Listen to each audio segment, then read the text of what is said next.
Good morning from Vietnam, Terry. Thanks a lot for spending your afternoon to join our Inside Sharing show and share your stories with our audience. And on behalf of the listeners, I want to say thank you to you.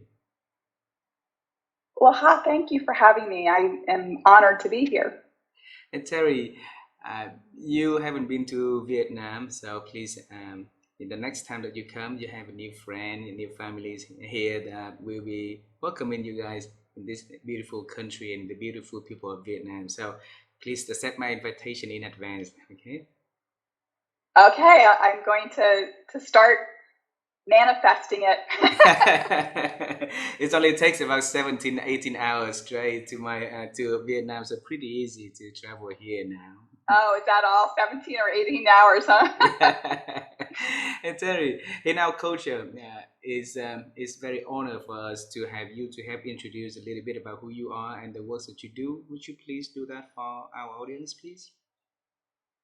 Yes, absolutely. I am an executive and career coach. I've been doing this since 2017. My passion really is to help high achieving professionals not only be successful in what they do in their career, but also to be happy. Mm. I've just run across a lot of people who, on paper, seem like they're successful. You know, Mm. they've got the title, they've got the great job, they're making a lot of money. But when I speak with them behind closed doors, what we discover is that they are paying a much higher than necessary price for that success Mm. in terms of stress, burnout, sometimes health problems, relationship problems. And I really believe that you can be professionally successful and have enough space in your life to enjoy that happiness if you can learn some skills and shift your mindset to believe that it's possible.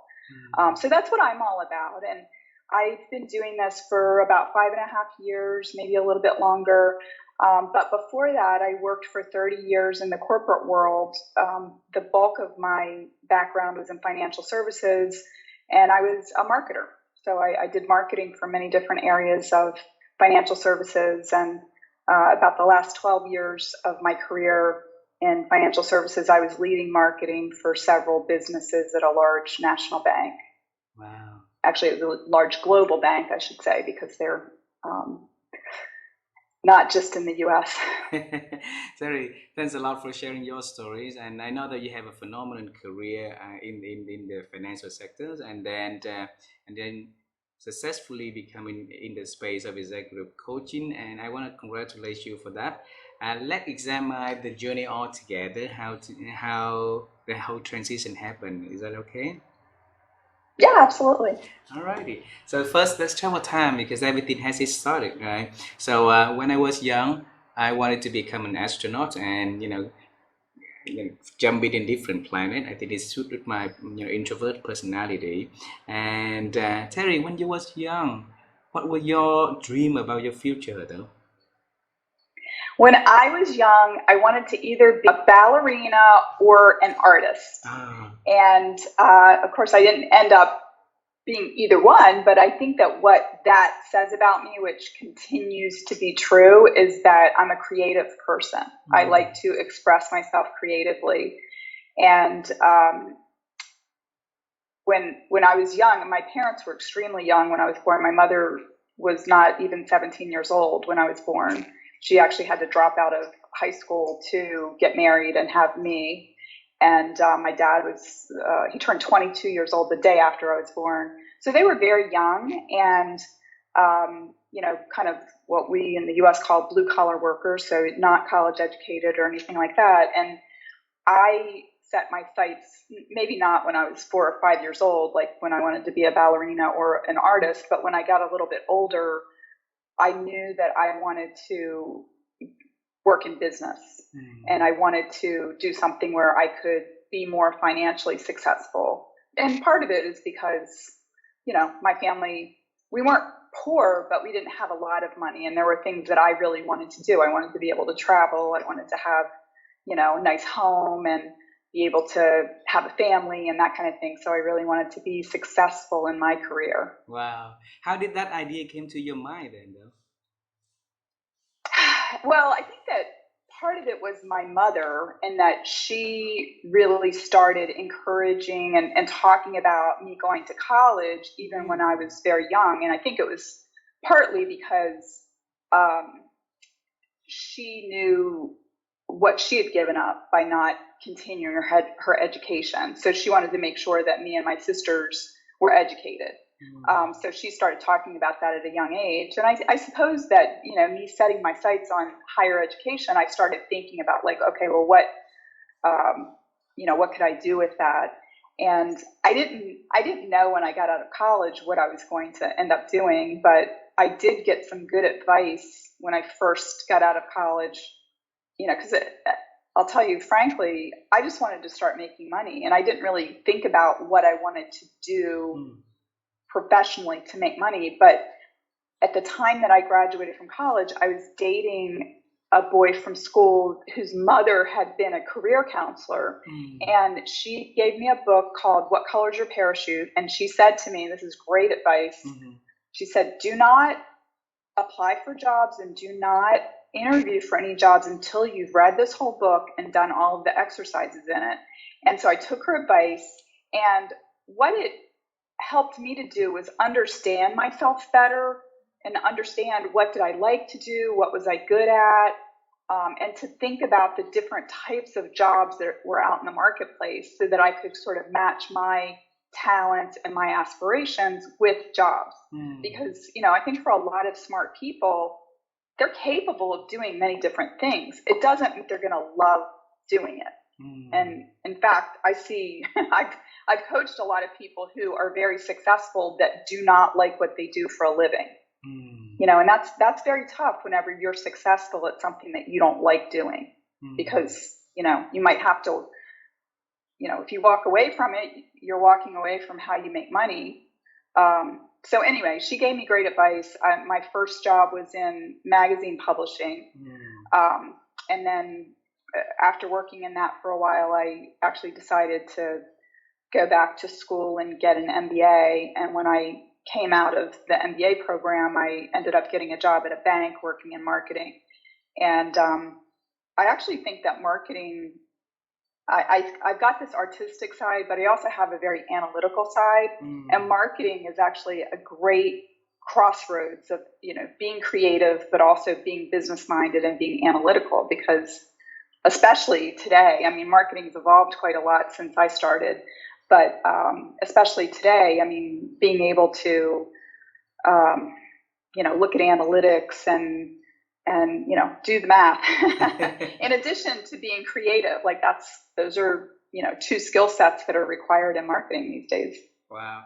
Terry, I want to bring you back to the time that you went to university, all right? Because at that stage, you want to make money, you want to make your future career successful, right? And then you have an artistic side in your body also. You can choose so many different fields to get in, designing, and the architecting or whatever.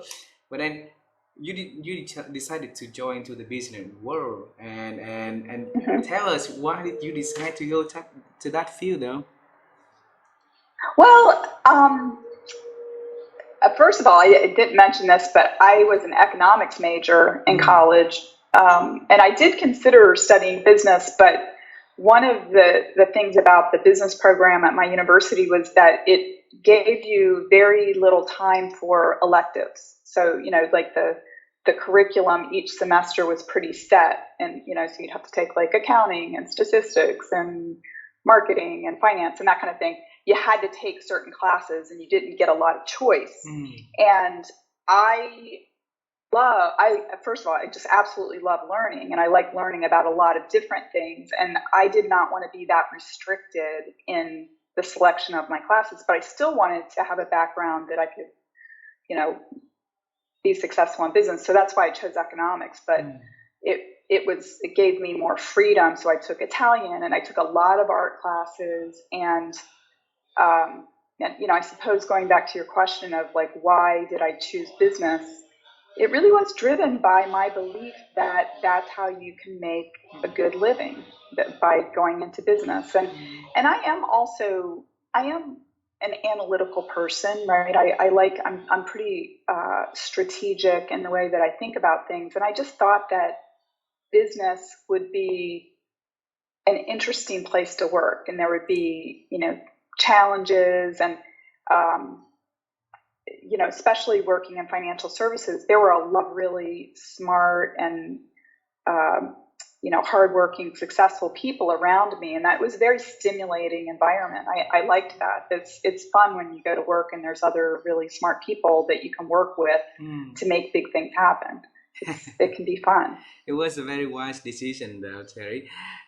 So you've been working for the magazine for a few years, right? I know. Yeah, early in my career, yeah. I ended up working for, I'm trying to think, I worked for 3 publishing companies over the course of my career. My first job, I was just there for maybe about a year and a half. And I actually ended up quitting that job because my boss promised me a promotion, but he told me that it was going to take a little while to work it out. There were some things going on at the publishing firm that we had to wait for, and then he was going to talk to me about the promotion. Well, it ends up, before he promoted me, the owner of the company brought in a new president who did not get along with my boss, and my boss got fired. So my boss got fired before I got promoted. And I actually wrote about this in my book. I just thought that when the new person got hired, that I'd get promoted. And when the new person came in, I talked to him about it, and he said, "Oh, well, I'll take it under advisement." And he ended up hiring somebody outside of the firm for that role. He didn't promote me. And, I had actually been in an administrative assistant role. I kind of felt like I paid my dues, and that I was ready to move to the next level up. And when the new boss didn't promote me, I felt cheated and I felt angry, and I didn't want to stay there, in an administrative role for another year and a half, whatever. So I quit. I just quit. I ended up getting 2 part-time jobs. I was doing waitressing during the day, and then I was doing telephone polling at night, calling people's houses and doing surveys or whatever. I saved up enough money. I was living in Boston, Massachusetts at the time. I saved up enough money from my part-time jobs to move back to Washington, D.C., which is closer to where I went to university and where I had a lot of friends. And I ended up actually getting a job with another publishing company that was in the Washington, D.C. area. And so, yeah, I was ambitious, and I wasn't going to let anything stop me. So what made you decide to go back into school and get a degree in marketing and start which leads to a phenomenal career happen after that? Tell us that transition in your head. That Yeah, I think when I was in college, I worked during the summers at a restaurant. I mean, I grew up in kind of a rural area, but it's close to the beach. Like there's a beach close to where I grew up that's on the Atlantic Ocean. And so it's sort of like a resort town, but it's not a big city area. Like it's rural, but there's a big tourism area. Anyway, so I worked at this restaurant, and the guy who owned it had an MBA. And I just remember looking at the way he ran his business, and I thought that his business, I admired it because it was run so efficiently. And so I kind of equated how he ran his business with his education, getting an MBA. So when I was probably, 19 years old, I got it in my mind that someday I wanted to get an MBA. And so when I got out of college, I took the GMAT score, or the GMAT test, which is like the, entrance exam for business school. And I did not act on it for 6 years, actually, after I got out of undergraduate college. But I was working at a place, and I mean, this is going to maybe sound a little bit funny, but my best friend at work was a graphic designer, and she got married and she moved away. And at this point, I had been working at this place for about 4 years, and also the head of the department got ill and ended up leaving the company. So things were changing, and I just kind of woke up one day and I realized that if I didn't do anything differently, everything would change around me, and I wouldn't really have a say in it. And so I guess it woke me up, and I was like, okay, today's the day. Wow. I mean, it really was like this, because I picked up the phone and I called the University of Maryland, I lived in Maryland, which is a state that is near Washington, D.C. And I called University of Maryland and I said, when is your deadline for the MBA program? And this was like Tuesday, and they said Friday is the deadline. And by the way, this was before the internet. This is the 90s. And so I got an application, I filled it out, I sent it in, and actually my boyfriend at the time, different boyfriend from the other one, he ended up dropping it off for me, and I got in. And so this was like May, and by August I had quit my job and I was back in school full time. Wow. And so it's such a funny thing, because I almost feel like it was almost like fate in a way, because so little planning went into the decision, even though I had planned for it like 6 years before by taking the entrance exam and stuff like that. But it just sort of felt like that was the right time for me to do something different. And so, it was very exciting. It was scary, and it was very exciting, because I didn't actually have a lot of money saved up to pay for for school. But I learned a big lesson, which is, if you make a decision about something that you want to do, you can find a way to make it happen. And, I got loans, I got a job at the university, and then because I was working part-time at the university, I got some free credits, and I got some discounted credits, so I was just able to figure out how to make it work. I always say, put your foot on the path and start walking, and you'll find your way. And that's basically what I did. Yeah. And that was actually such a great decision, because it set me up to put me on sort of a very different trajectory in my career. Wow, Terry, it's very beautiful thing that you share. And a lot of us say today is the day, and tomorrow say it again, today is the day, and not making any move at all for that. And yeah. So back then you didn't save up enough the money, you didn't know, but you decided to do and figure out the way, and figure out solution along the way, right? So it's a great determination from you, inside of you, that you want to make something change and you make it happen. So that is something that a lot of people need to learn, and apply in their life, right? I'm curious to know, how did your mom and your dad talk to you about that? Because when they were young, your mom encouraged you to go to college, right? You went to college, you went to higher education, So what did she say? Well, I mean, I actually did not consult them before I made the decision. But after I made the decision and I told them, I mean, they were proud, especially my mom. I mean, she's a very big proponent of education, and both of my parents. I mean, even though they didn't have anything beyond a high school education, they were always like big readers and, read the newspaper. We always had magazines and books. And, when we went on vacation, we'd go to, museums and, watch like documentary TV specials and stuff like that. So they were very into education. And yeah, they were proud. But, I'm sure they weren't. Yeah.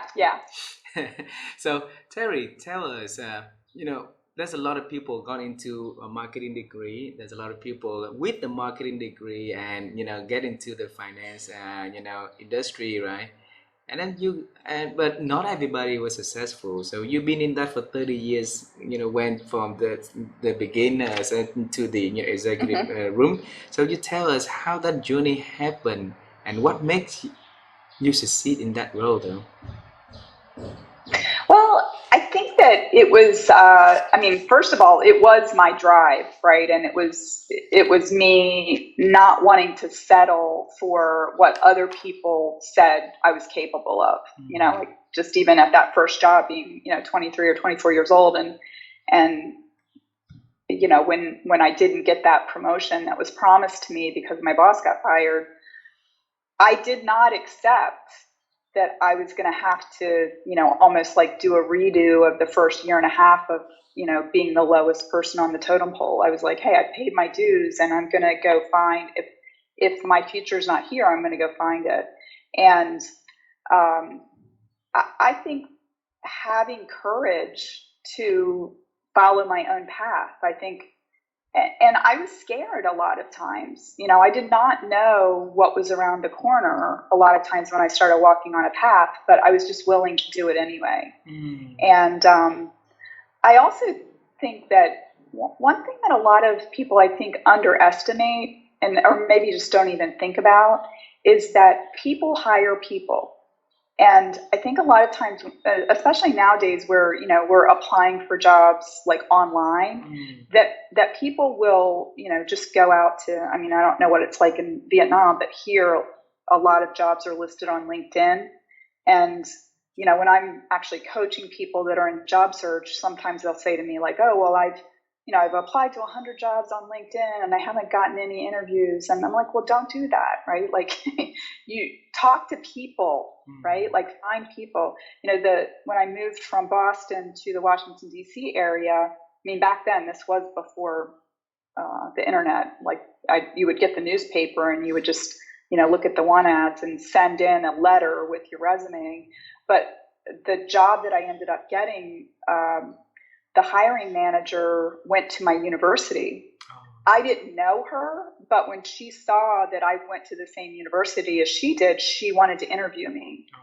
So a lot of times it is the things that we have in common with other people that make them interested in us. And I think vice versa, right? If we're interested in other people, they're usually interested in you. And I think that spending more time networking can be a good investment in time. And if I even think about when I first got out of business school, before I started working in financial services, I did spend about a year working for another publishing company. And the person that hired me there had gone to University of Maryland. He had done his undergrad and business, master's in business there.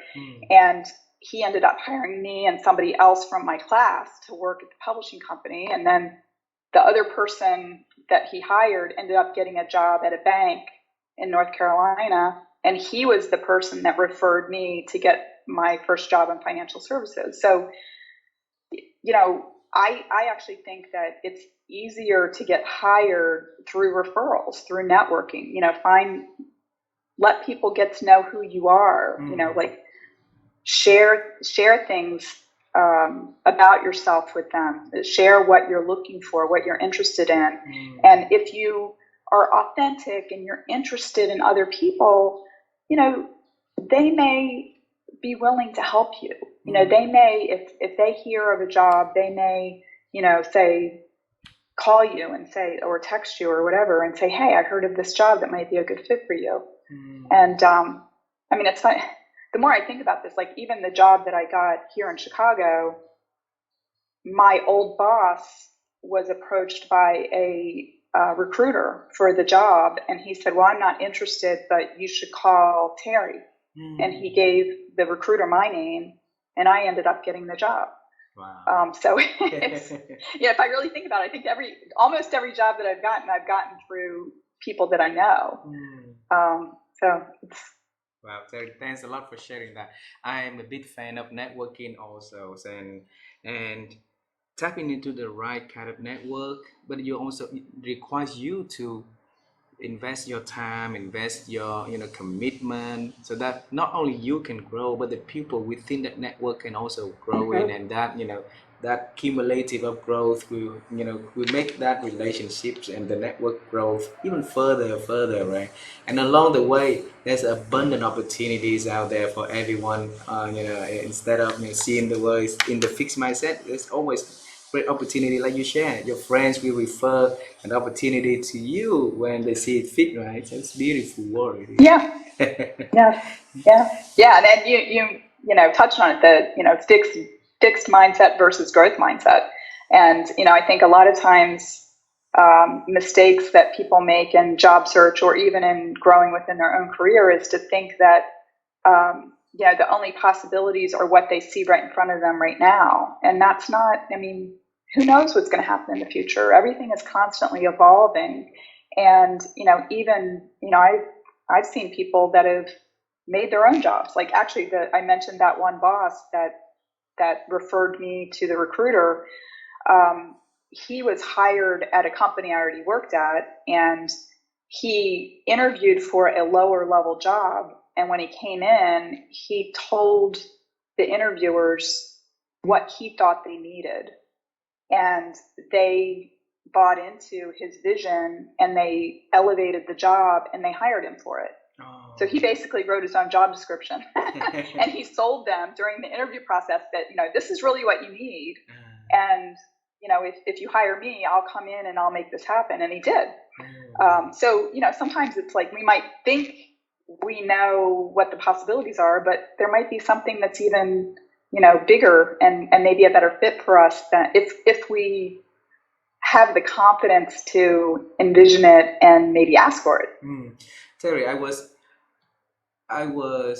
very, very surprised that after a lot of talks over the past years, right, there's not a lot of people with the growth mindset, and then the whole notion of growth mindset has been introduced to the market for so long. But then a lot of us out there are working on the very fixed mindset and see the cup half empty, and instead of seeing the potential to fill it up, right? So in your life, you always try for more, for growing. You always find ways to make it happen, and that is your nature already. We want to ask the secret of that. So how did you build and grow that mindset inside of you, Terry, over the years?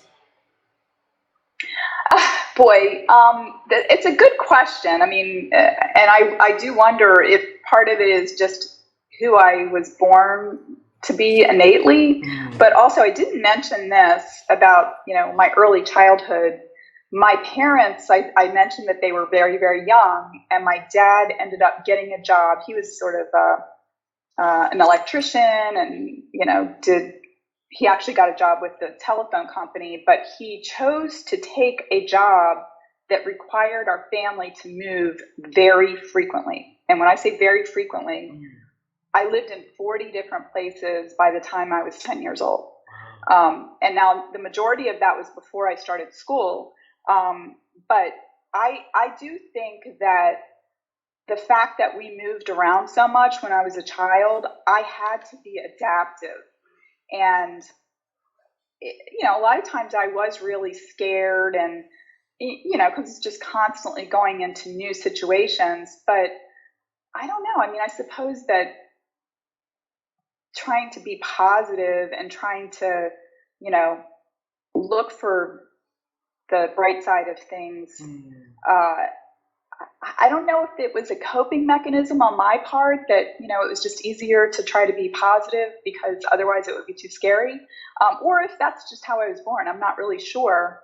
But I will say, as a coach, one of the things that I see is that when people, or at least this is my philosophy or insight, is that when people are being negative, they're doing it to protect themselves from disappointment.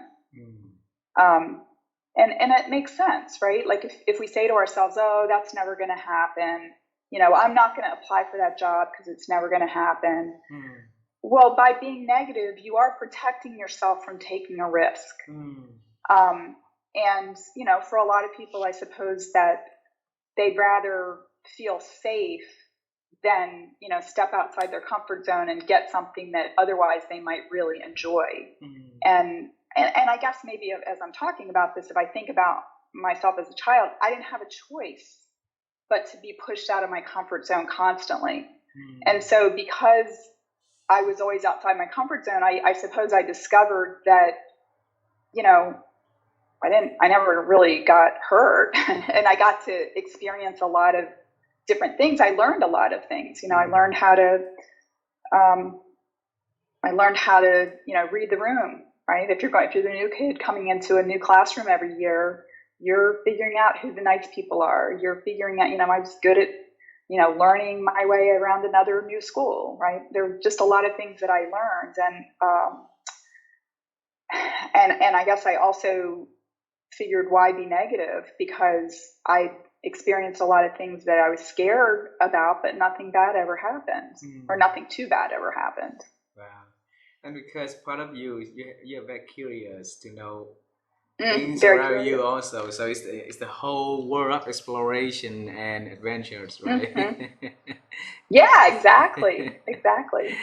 Terry, you got into a whole new realm of change in 5 years ago, 5+ years ago, right? And then I think that's as a whole that change is big, scary, and you tell us how did you make a move into the space of executive coaching and leave all of the things that you've been doing for 30 years behind? Well, I think that the seeds of this were planted probably about 12 or 13 years before I ended up leaving, in that I was working at a bank in North Carolina. I wanted to be promoted. I applied for a job. I didn't get it. And when I didn't get it, I said to myself, okay, I don't want to, maybe you're going to start seeing a theme here. I wasn't accepting that. So I said, okay, something's not right. I need some help. I found a career coach that I worked with for a few months. She helped me to, I suppose, mentally promote myself, because I thought I was ready for the next level up in my career, but I don't think that I was presenting myself in a way that it felt believable. I wasn't instilling confidence in the people that were hiring. So I worked with her to, work on myself so that I could present myself more confidently, interview better. I actually even, did like a little mini makeover. I bought new, nicer clothes, got a haircut, so I look like I was ready for that next level of leadership. And it was through working with her that I actually ended up getting the opportunity to move here to Chicago. I mentioned earlier, my boss referred the recruiter to me. This happened after I worked with, I had a disappointment, worked with a coach, and then I got the opportunity here in Chicago, and I ended up getting the job. And it was a nice promotion above what I'd been doing before. I was making more money. I was at a higher level of leadership. I was working for a company that, was more global, and I was getting to travel, and, just a lot of new exciting things. So anyway, I knew from my own personal experience what coaching was about, and I also knew how it helped me. And I also always have liked to help people. I mean, even in my spare time with friends, I would help people with their resumes. And, I just always had an interest in, career advancement and that kind of thing. And so I just was doing it to help people anyway. And so I suppose that I was thinking in the back of my mind, like, oh, this is interesting. And, maybe someday I might be interested in doing this. So, fast forward the 12 years that I was at my last company, and I had 4 jobs in the 12 years that I was there. And the last job that I had, I always say I was voluntold to take it. It's like you're told, or you were volunteered, or you were told. And my boss voluntold me, right? Like, you're going to take this job. I did not actually want the job. And she said, I really want you to have the job. And I never felt like it was the best fit. I did it for 2 or 3 years, and I wasn't very happy. And when I looked around the company, I didn't see anything that looked interesting to me, for the next step. I had been able to do that for 12 years, but, I just looked around and I just didn't see anything that was interesting. So it got me thinking, what's next for me? And so I asked the question of myself that I mentioned that my college boyfriend's mom, she gave me the book, What Color's Your Parachute? And I said to myself, what am I good at and what do I like to do? And what I really enjoyed doing was coaching and mentoring people that were on my teams that I'd worked with. And even as a marketing leader, my job was very consultative. Like I would have to sit down with senior business leaders and understand the challenges they were facing in their business and then, come up with a marketing plan. And, so there was a lot of like co-creation and consulting that was going on, which is basically the same thing that you do in coaching. And so I guess when I realized that, I decided that that's the path that I wanted to go on. So I actually left my job, and at first I thought of it more as a sabbatical than leaving the corporate world. But I did a 6-month training program to become certified as a coach, and during that 6 months, I made the decision to try to go off on my own. Not because at first I thought, oh, I'll get this certification and I'll just have it be my side hustle and I'll get another job. But in that 6 months, I thought, well, why don't I just try to start my own business and see how it goes? And it's gone fine. So Wow. I did have to face some fears for sure. And some of the biggest fears were financial, and I had some very deep-seated fears that kind of at times had me frozen, because I was actually the primary breadwinner for our family. I'm married and I have 3 kids, and my husband had a small business on the side, but he was the parent that was staying home with our kids, and I was making the bulk of the money for our family. So for me to leave was scary. and I had this really deep-seated fear that, oh my gosh, what, if I'm not successful, we're going to end up on the street. But once I finally realized that was sort of what my really deep fear was, and I brought it to the surface and I looked and I said, okay, well, where's the evidence of this? I mean, I've worked hard and we saved up money. And so when I finally was like looking at the bank account, I was like, we're not going to end up on the street. I mean, maybe it's going to take a while to like ramp up my business, but we're not going to end up on the street. And so once I realized that and kind of calmed myself down, I could focus more on, looking for the opportunities and growing the business and all that. Wow. Thanks for sharing the experience of facing the fears, right in the face, right? And look at it and examine the whole thing, the whole notion behind the fears, and give you the confidence to look into the future and try harder. And a lot of times we got frozen because of the fear inside of our head, right? And we avoid facing it.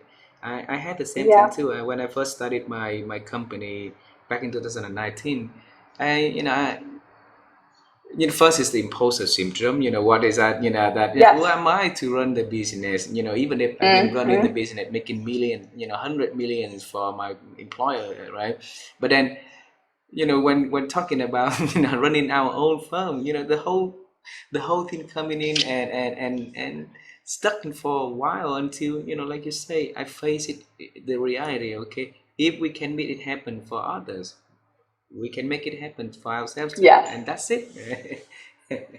Yeah, although it is, I struggled with the same thing in terms of, I worked for these, big, multi-billion-dollar banks and, had multi-million-dollar budgets that I managed. And there's something that's very different about marketing a big company and marketing yourself, because it's very personal when it's you. And, I still kind of struggle a little bit with like putting myself out there and, being as open with my thoughts and ideas as would probably be beneficial. But I think it's just human nature to want to like avoid risk. But I heard something recently. It's like nothing worthwhile ever happens in the comfort zone. Yeah, absolutely, absolutely.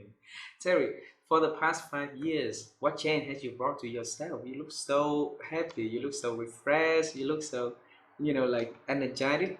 What else changed inside of you over the past, 5 years? Well, I mean, I am a creative person. I shared with you, wanted to do something creative when I was a child. Um, when I was a marketer, I was being creative, but not, I was, writing about bank products. You can only be so creative with that. But I started writing about career topics, Mm. and I blogged for a couple years. And then the blog actually is what became my book, Winning the Game of Work, Career Happiness and Success on Your Own Terms.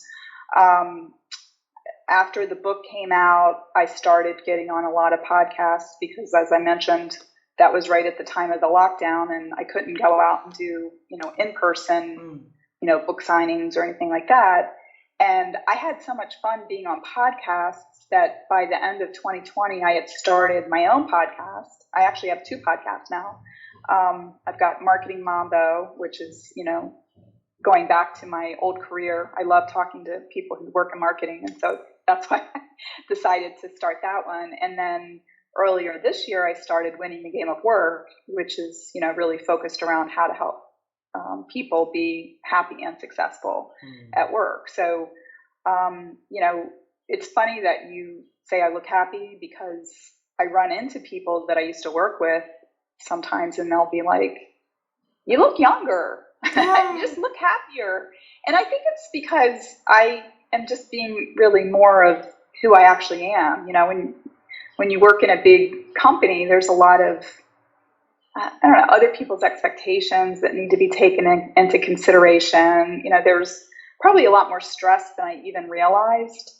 And so, leaving and being able to sort of forge my own path forward, it's felt very freeing, and it's been fun.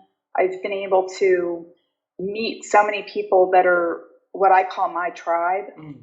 Um, I get along with pretty much anybody, but I was working in a very narrow area. I mean, financial services is huge, but I didn't realize until I got outside of that there's so much more diversity of thought. There's so many different things going on out here in the greater world, Mm. and meeting like-minded people in my coach training program. I made a lot of great friends where we share kind of a mission of helping people to be happier and more successful. People to be more authentic, be really who they're meant to be, and that just feels really good. It really does feel really good. Wow. Terry, I have a lot of executive friends, right? By the time that they retire, there's two common things that they share to me about their regrets. First, they could have started their own company earlier, but they did not Mhm. do yet. All right. Mhm. Second is that they always wanted to write a book to share their stories, their Mhm. experience, and Yeah. transfer that knowledge to people, right?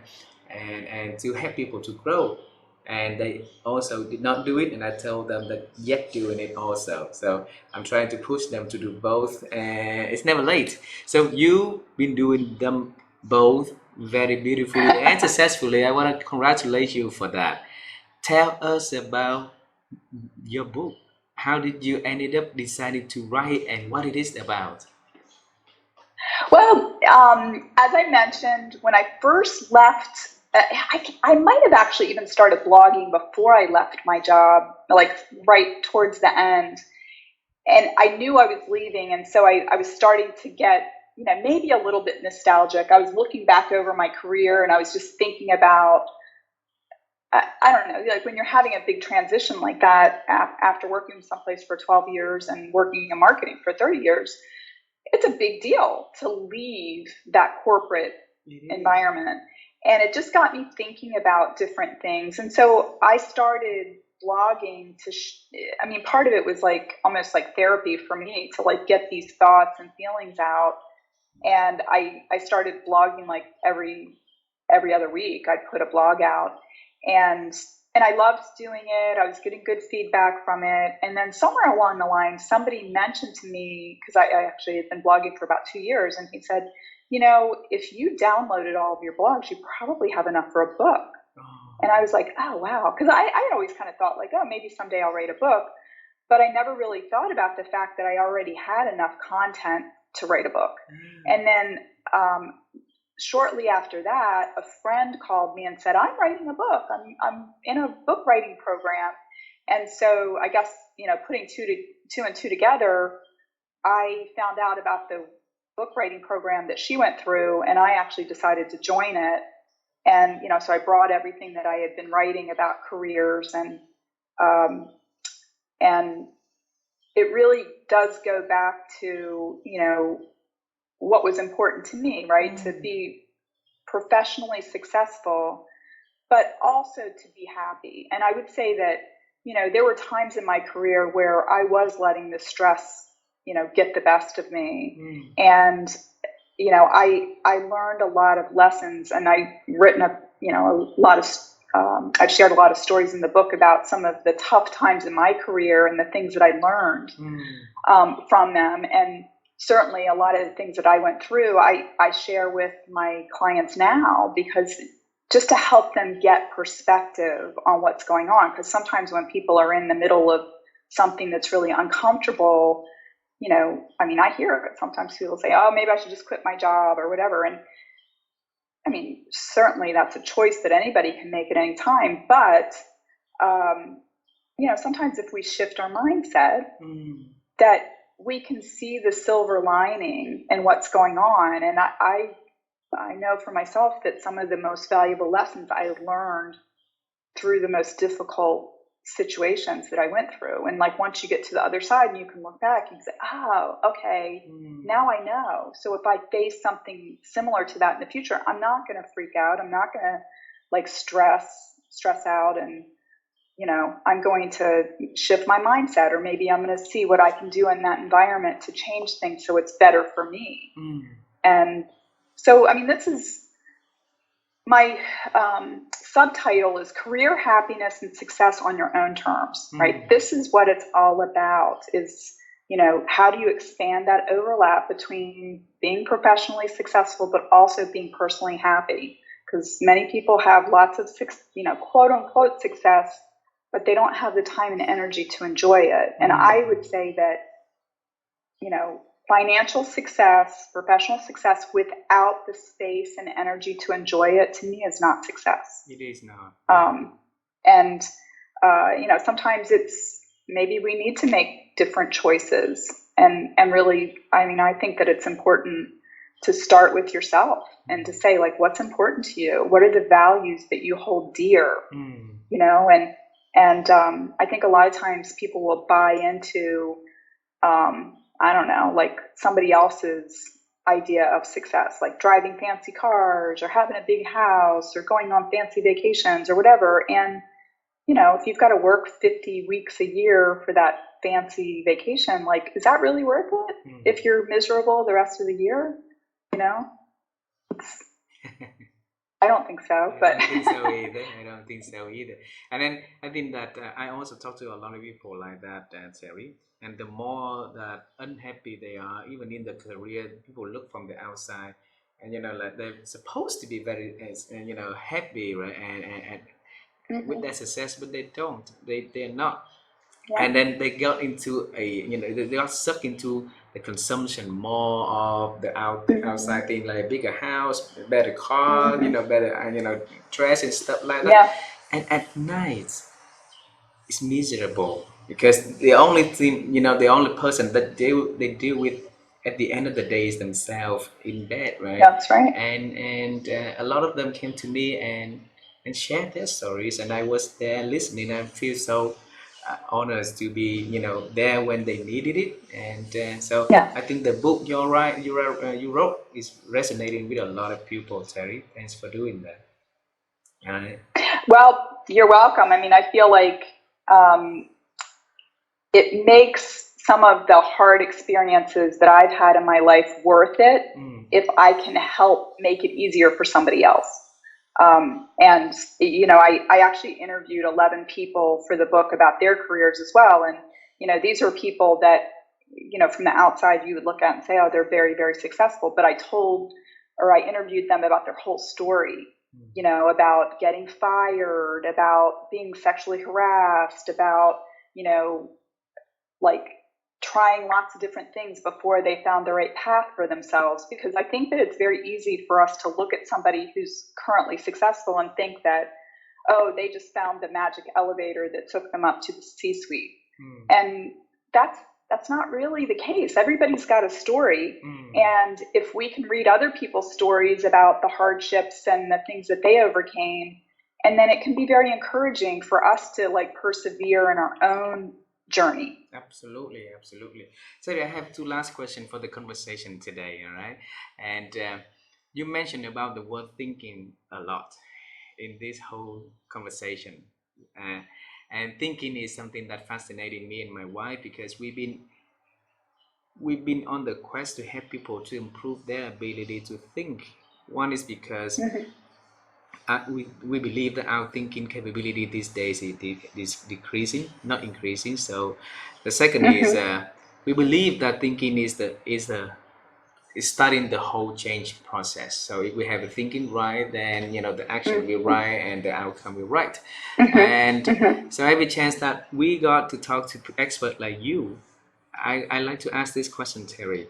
How have you been helping you to improve your own ability to think? Um, that's a funny question to me because I've always been a thinker. And for me, I think tapping into the wisdom that's beyond my mind has been important. I like to think about the wisdom of the body, the wisdom of the emotions, the wisdom of the spirit or intuition. And I think that for a lot of people that work in the corporate world, that they rely way too heavily on only, their mind. And I think it's important to sometimes step back or, quiet the mind so that you can tap into like, how am I feeling? What does my gut tell me? What does my intuition tell me? A lot of times our rational mind will override wisdom that we have in our emotions, in our body, in our intuition.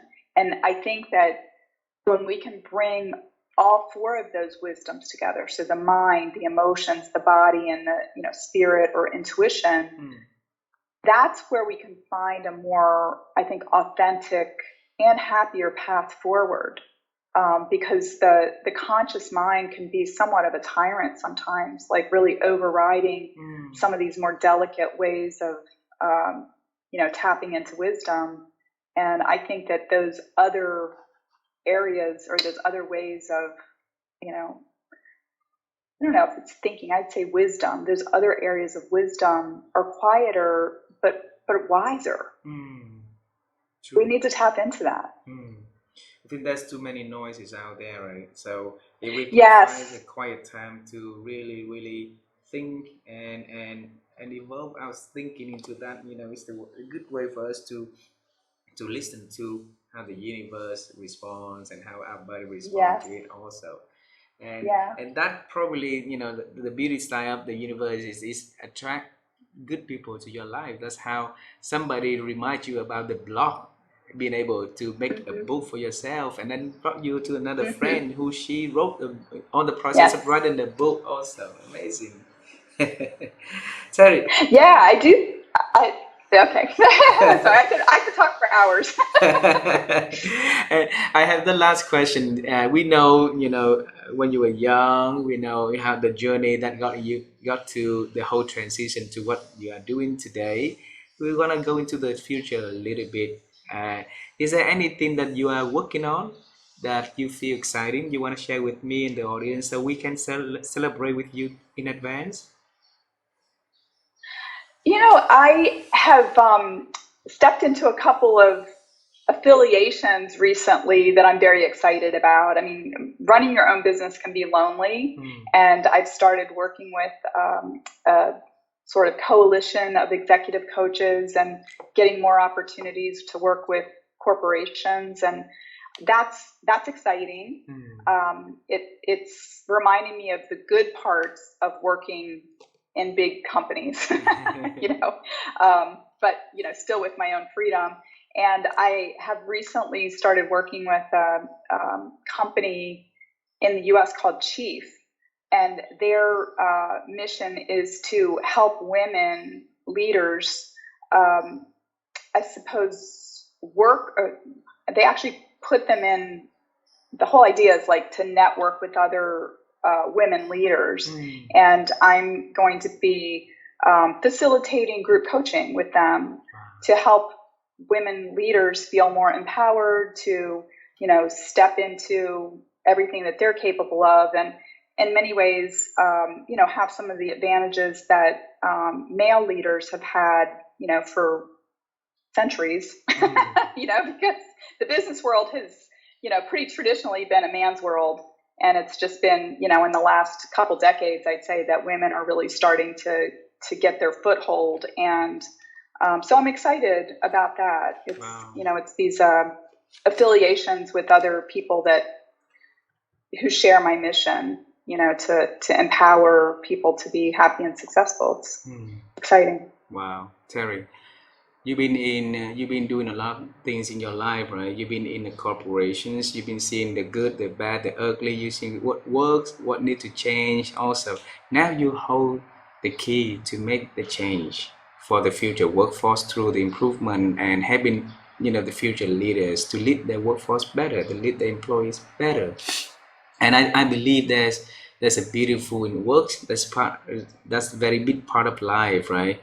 If we can go to work, be a happy employees, we can go home, have a happy conversation about work at our dining table, and that is a very powerful conversation for our next generations to have hope about their future self, their future works. So the work that you guys are doing is very meaningful. I admire it, and I want to wish you actually to have a lot more resources, a lot more support, a lot of more people that you can be in interaction with to help them to make the life, fruitful. All right. Well, I feel like you inviting me to be here is just going to help me connect with so many more people. So I appreciate this time and your thoughtful questions and being able to come onto your platform very, very much. So I really appreciate it. Thanks, Terry. I look forward to seeing you and your family in person sometime soon. To do that, you'll need an app. I can't wait. I'm going to start. Like I said, I'm going to start manifesting that trip to Vietnam. All right, Terry. Have a wonderful evening, and we get in touch sometime soon. Okay, great. Thanks so much. Thank you. Say hello to your children in Germany for us, okay? Okay. All right. Bye bye. Bye bye.